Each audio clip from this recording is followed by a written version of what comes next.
Families, my name is Sarah Hargadine. I wanted to reach out and introduce myself as your instructor this year through Colorado Digital Learning Solutions. This is my second year with CDLS, my 8th year teaching online, and my 14th year teaching. So I'm excited to kind of, support you with your online journey, especially if this is new for you this year. So just to give you a little bit about myself, when I'm not teaching, I really enjoy spending time outside and traveling with my husband Joe and my children Everest and McKinley. We love to camp, hike, four-wheel. I also have some horses and really enjoy doing that as well. So I've got a picture here of my family and I. This was taken on Easter, and we live in Mead, which is just between Loveland and Longmont on the Front Range. So I did want to give you kind of an overview of some ways to kind of get in touch with me and get used to the procedures and protocols. And then I'm going to include a video called kind of like a week in the life of a student that will really help you with more the buzz and FLVS side of things where the content is at. So just so you know, with this letter, there is the contact form here that will be an overview of all the different ways you can connect with me. I will be holding virtual office hours on Mondays from 9 to 10 with the Zoom link, and that's a time where you can either reach out to schedule specific time with me or just pop in, and I kind of help kids as needed with specific questions. So that would be a time where if you run into something in the content or curriculum that you don't understand, or maybe math problems that you need some support with, that's a good time to connect with me. Beyond that, there are other ways during the week that you can reach out and get help, so you didn't have to wait all the way until Monday. When you think about kind of how to pace yourself for the week, just note that language arts typically is about 90 minutes a day because it includes both reading and writing content. There's a lot to the writing components where you're maybe developing out graphic organizers or reading longer chunks of passages. And then for math, I found that kids got to be about 45 minutes to 60 minutes a day. So they tended to get a little faster in math as the year went on. And then for science and social studies, you want at least about 30 minutes a day for those.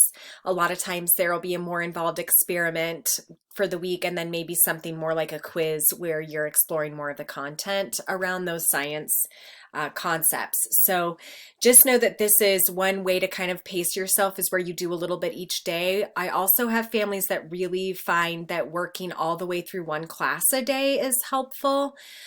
So breaking things up where maybe you stick with one content area, then you're able to kind of go from beginning to end rather than bounce back in the next day and have to kind of refresh. Wait, where was I?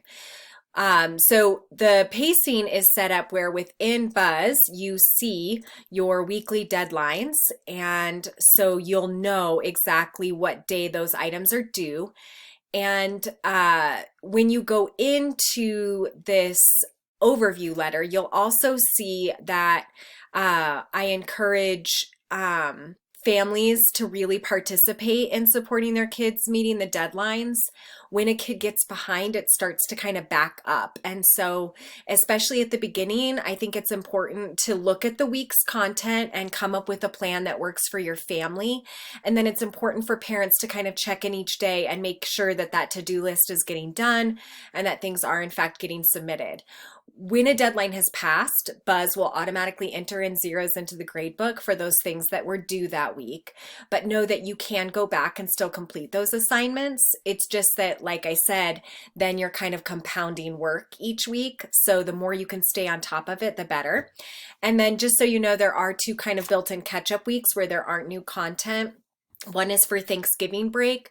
So that's a good time where students can go back and get assignments finished that they hadn't done earlier.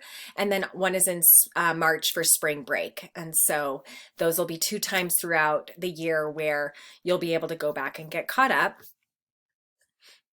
Just to note that while I do really encourage parental involvement, especially with the executive functioning of managing deadlines and pacing, it is important at the elementary level to still maintain academic integrity in terms of making sure that a child is doing their work pretty independently. I notice more at the elementary level, they're not necessarily plagiarizing by copying and pasting entire chunks of papers where, that's kind of like an academic integrity issue, but it's more that there's heavy parental involvement involvement to where their writing starts to sound pretty advanced. And so while it's important to edit and revise with your child, that's such an important part of the writing process, please make sure that it's still their language, their words, and that you're just encouraging them to maybe focus on some grammar changes, or maybe you're helping them understand what vocabulary choice might enhance or improve it without changing or writing the paper, for them. So that's something to keep in mind. When assignments are submitted to me, a lot of times if it's like a math worksheet or something, they might just get credit, but especially in language arts, they're probably going to get some feedback from me, maybe things that they could work on to either improve the assignment to resubmit it, or maybe to, consider something that the next time when they go to write, try using this strategy. And so it might not be that they need to go back and resubmit, but it is providing that feedback about how to make growth in those content areas for further assignments. So check your feedback and gradebook regularly. There are also times where maybe I can't open something, or maybe it's the wrong assignment that was submitted, and so it goes in as a 0 in the gradebook until I get the correct thing or the updated assignment. When it comes to quizzes, it's important to distinguish between the content learning quizzes that are kind of within the curriculum and then that final module exam. With the quizzes that are throughout, there can be a level of parental support and involvement, because those are really an extension of the learning at that point. They're ways for kids to reflect, especially once they submit the quiz and maybe are able to review the ones that they got wrong. It's a way to talk through that. I don't mind parents reading some of the questions and answers to kids in the areas of math, science, and social studies. Even with quizzes in language arts, there can be a little bit more support, but we are assessing reading at that point, so we want it to be somewhat independent. But those quizzes are process oriented and part of learning.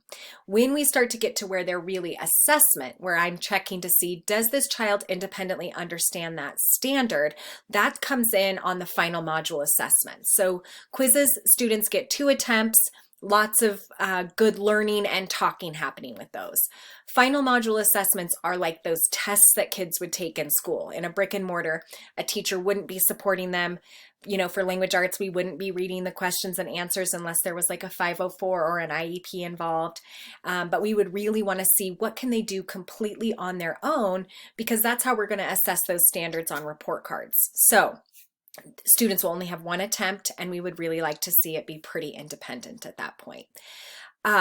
Beyond that, I'm about to add a video to the landing page that will be an overview of how do you navigate FLVS content and Buzz, so that you have a little bit more of an understanding of the logistics and how to actually do your day-to-day work. But those are just some kind of broad overviews as you start to think about, what am I headed into and what are the expectations, and also who is my teacher. So I'm going to have some opportunities for us to connect as well through some discussion boards and things like that, where we can kind of get to know one another.